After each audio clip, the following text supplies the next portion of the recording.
Hey, my name's Jack, and the closed beta for Season 11 of Project Diablo 2 has begun. So once again, I am testing a bunch of stuff, and this time I'll be testing a new unique item called Whispering Mirage, which is a claw for the assassin, based on the Warfist. And what it gives you is you may summon one additional shadow, which puts us as 3 total shadows.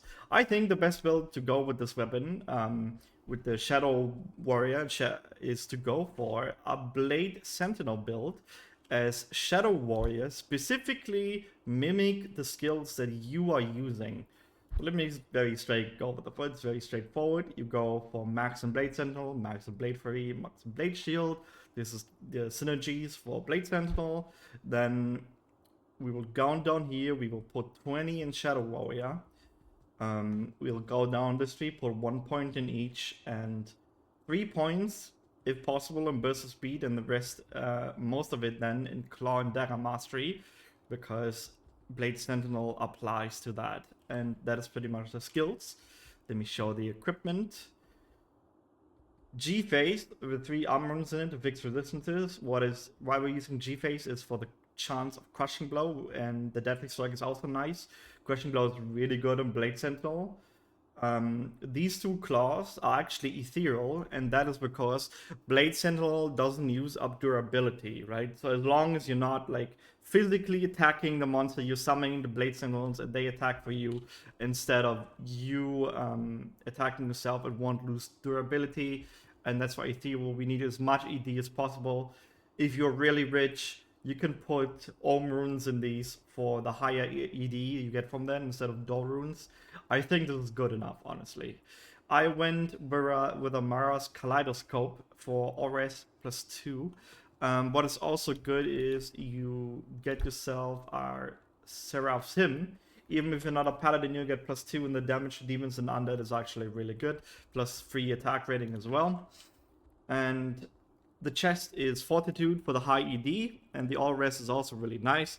Another option here, or better said, the best in slot is obviously Tyraels, but that's really expensive, right? So you would rather go for Fortitude and Tyraels than super late game upgrades. Soul Drainer is best in slot, nothing really else to go for. Minus enemy physical resistance, just a good. Plus double leech, very nice. And the monster defense per hit. If you do not have a Cannot Be Frozen Corruption, you go for Ravenfrost. If you have one, you go for Bullcarther's Wedding Band instead of this Ravenfrost. The other ring is a Wisp Projector, very expensive. If you don't have one, you can go for like something that will make you more defensive at first, right? Like Dwarf, Nature's Peace, right?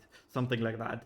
But Wisp Projector is best in slot in this case. For also the Heart of the Wolverine, as we do have summons, they get bonuses from Heart of the Wolverine, which is really nice. Verdungle for the PDR life, faster hit recovery. And Gore Rider, once again, chance of crushing blow is really nice, and Deadly Strike is also very good. That's pretty much straightforward. All the skillers are all gonna be Shadow Discipline skillers. Of course, you're gonna have a Hellfire Torch if you have one, and an Annie here instead. But I like to showcase a build before you have killed these Uber bosses, right?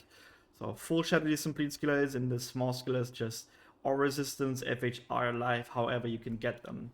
And the Merc, I went with an Act 2 concentration Merc who has a Reaper's Toll for the amplified damage, filled with shells for IS breakpoints, Vampire Gaze for the PDR and Leech as usual. Here specifically, Templar's Might normally has way too high strength requirement for an Act 2 Merc. So what you can do is you can Lazo Hammer the Templar's Might for one like socket, right?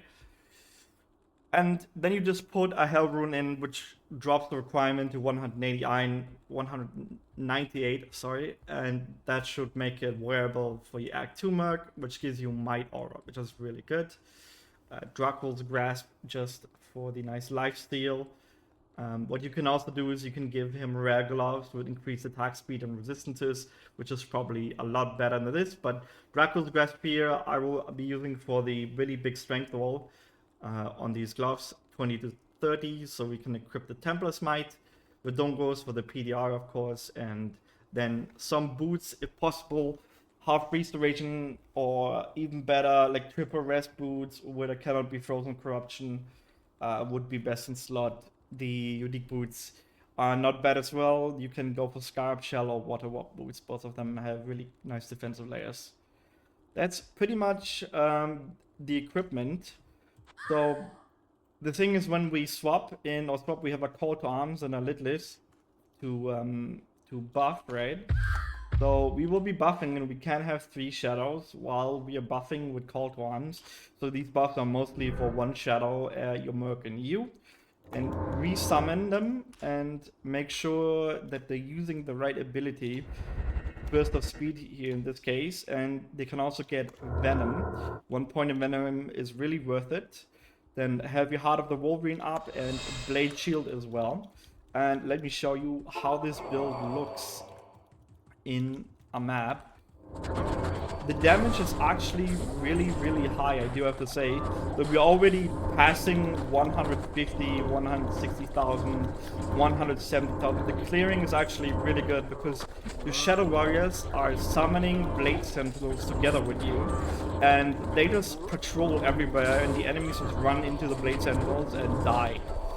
And your Merc is then amplifying damage, and by that time they're pretty much already dead. Like, look how this entire group just wastes away.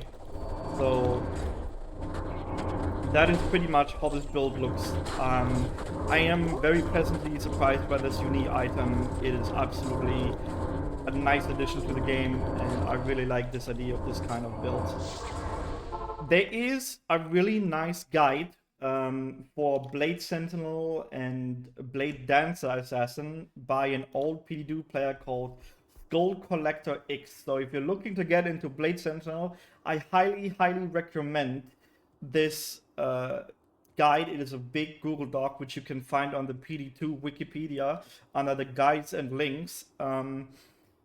He has also already updated it for the preseason patch.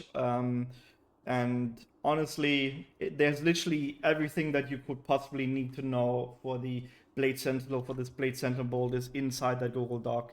I will be linking it in the description. And that's pretty much the video. I'll be doing some more videos about the closed beta. If something big changes, of course, I'll be doing also an overview of the patch notes just a few days before the launch of the leak, so we can have the final patch notes kind of. That is how it usually is. If you like, leave a like, leave a subscribe. See you around.